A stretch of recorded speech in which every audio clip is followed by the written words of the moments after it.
আসসালামু আলাইকুম। আমি ফারসিনা হোম কুক চ্যানেলে আপনাদের সবাইকে স্বাগত। সবাই কেমন আছেন? আশা করছি সবাই খুব ভালো আছেন, আমিও ভালো আছি। আজ আবারও একটা নতুন রেসিপি নিয়ে চলে এসেছি আপনাদের কাছে। আজ বানাচ্ছি ডিমের একটা মজাদার রেসিপি। চলুন দেখে নেওয়া যাক রেসিপিটা। প্রথমেই আমি কড়াইয়ের মধ্যে দিয়ে দিলাম সর্ষের তেল, ফোড়নে দিয়ে দিলাম গোটা জিরে, তেজপাতা, গোটা গরম মশলা। একটু হালকা করে ভেজে নিয়ে এর মধ্যে আমি দিয়ে দিচ্ছি পেঁয়াজ কুচি আমি একটু লাল করে ভেজে নেব। পেঁয়াজটা বেশ লাল করে ভাজা হয়ে গেছে আমার। আমি এর মধ্যে দিয়ে দেবো টমেটো কুচিও দিয়ে দিলাম আমি কাঁচা লঙ্কা কুচি। এর মধ্যে দিয়ে দিচ্ছি আমি পরিমাণ মতো লবণ দিয়ে একটু ভালো করে ভেজে নেব। একটু ভাজা হয়ে এলে আমি এর মধ্যে দিয়ে দেবো গুঁড়ো মশলা, হলুদের গুঁড়ো, জিরের গুঁড়ো, লঙ্কার গুঁড়ো, ধনের গুঁড়ো, আদা রসুন বাটা। সব মশলা দিয়ে ভালোভাবে কষিয়ে নেব যতক্ষণ না মশলার কাঁচা গন্ধ যাচ্ছে। সব কিছু দিয়ে আমি ভালোভাবে কষিয়ে নিচ্ছি। মশলা যাতে পুড়ে না যায় সেজন্য আমি সামান্য পানি দিয়ে দিলাম। মশলা আমার বেশ ভালোভাবে কষানো হয়ে গেছে, মশলা থেকে তেলও ছেড়ে দিয়েছে।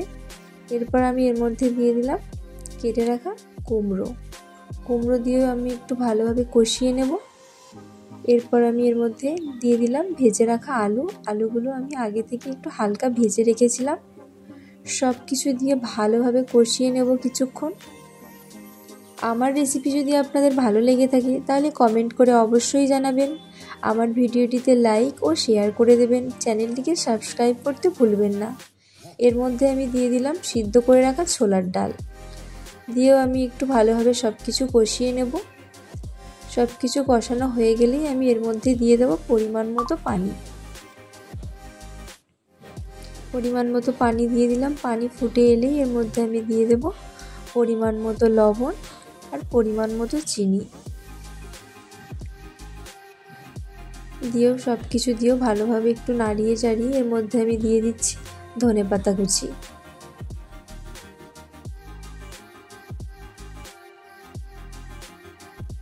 দিয়ে আমি কিছুক্ষণ চাপা দিয়ে রাখবো আলু আর কুমড়ো যাতে ভালোভাবে সিদ্ধ হয়ে যায়।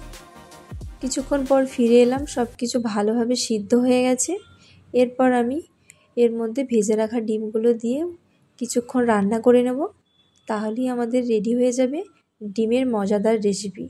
নামানোর আগে ওপর থেকে দিয়ে দিচ্ছি গরম মশলার গুঁড়ো আর গাওয়া ঘি দিয়ে আমি নামিয়ে নেব। আজকের রেসিপিটা কেমন লাগলো কমেন্ট করে অবশ্যই জানাবেন। আপনারা সবাই ভালো থাকবেন, সুস্থ থাকবেন। আবার দেখা হবে নতুন একটা রেসিপির সঙ্গে। আপনারা একবার হলেও এই রেসিপিটা বাড়িতে বানিয়ে দেখবেন, খেতে খুবই সুস্বাদু হয়। মাছ মাংস না থাকলেও ডিমের এই একটা পদই ভাত হয়ে যাবে নিমেষেই শেষ।